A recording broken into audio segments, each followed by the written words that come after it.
So many pastors are struggling with burnout right now. I know you've been open about your own journey with burnout as a young pastor. What encouragement do you want to offer to pastors who may feel as if they're at their end of their rope right now and they're so overwhelmed? And sometimes that can get worse ahead of the holiday season. Yeah. COVID really took its toll on pastors.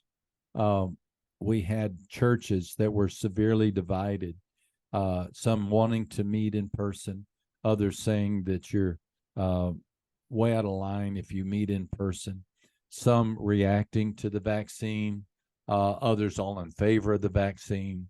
And then the political climate. I heard some pastors told me that they were receiving letters from church members telling them how to preach sermons in favor or opposed to a certain political candidate. So it just got all jumbled up, all jumbled up. So what to do? What to do? Easier said than done, isn't it? I'm Here's what has kept me encouraged through the years. Number one, realizing that this is a calling. It's a calling. Uh, it's it's it's an assignment, and it's a short life that I lead. And my assignment is to bring God's word to people as faithfully as possible. So it's really a calling. So that makes me uh, that leads me to the second thought. If God called me, then He will equip me. Mm. And many times that equipping, it seems to take forever. Monday, Tuesday, Wednesday, Thursday, Sunday's coming. I still don't have anything to say. What should I do? But rather than panic, I just need to trust. If He called me to do this, He'll equip me to do it. And then thirdly, I would encourage pastors, don't be your worst critic. You're doing better than you think you are. You're bringing change more than you think you are. We pastors tend to beat ourselves up. I know that there are pastors who have been immoral publicly or inappropriate with people, or who misled their church, who embezzled funds. But I got to tell you, for every one of those, there's 5,000 good, godly men and women who have served churches quietly, sincerely, who have visited the sick, who have called on the poor, who have encouraged the discouraged, who have brought sermons and done so week after week after week faithfully. And so I feel like it's a great assignment. Not everybody gets this call. Not everybody should get this call. Everybody, others have other callings. But if you feel like this is your call, He'll equip you.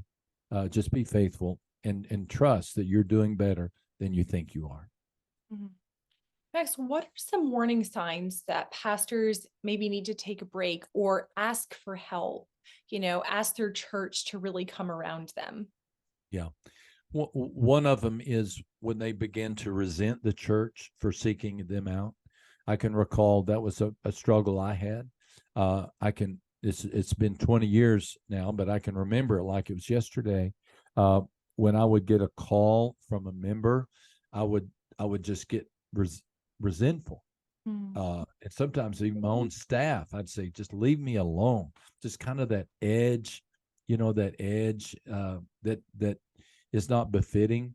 Uh, so I think be careful about the resent resentment that you feel toward your church. I think another sign is um, I've got two or three thoughts, but I think they can be coalesced into into the idea of, if you feel like you're unable to manage the stress, anxiety, insomnia is a key.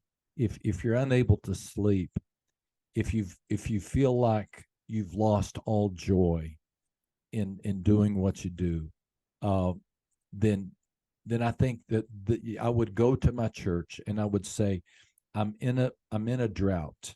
I'm in a drought, and I don't know quite what to do. But here are some ideas. There are many ministries around the country that exist just to help pastors get back on their feet. Um, I I would hope that a church would be sensitive to that pastor and say, uh, we will allow you this time away. We'll even fund this time away. I know in our church, for some of our staff, we have funded a weekend or a week away.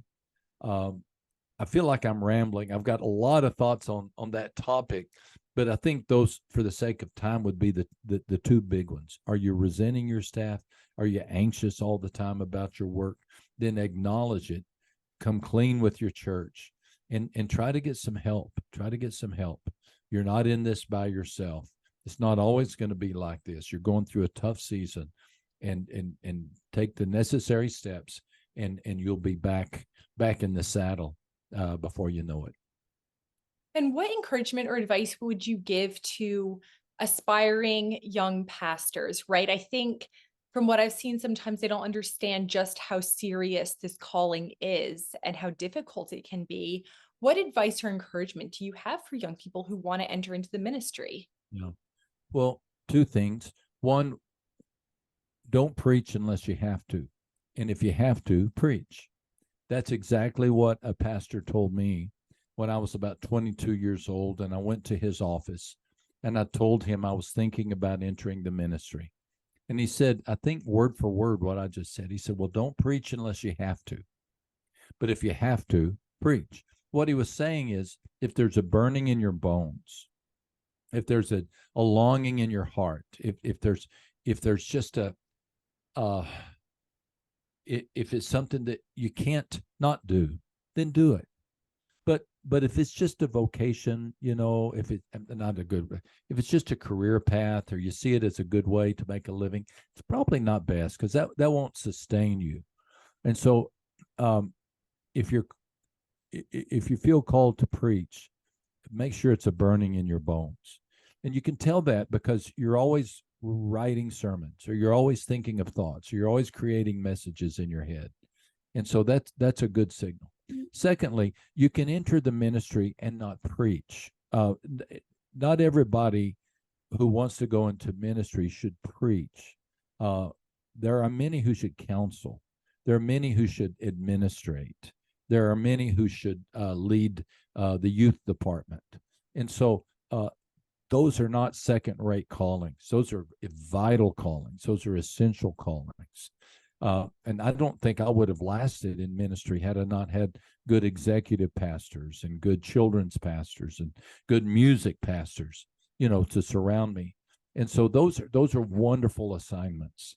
And I do think that there are some people who think, well, really the only, role for a pastor is to preach. That is a role, but it's not the role. And it could be that your assignment is not to be the one who's generating the messages, but he's the one, or she's the one, who's taking care of the host ministry or overseeing the budget. So those two big ideas, I think I would say,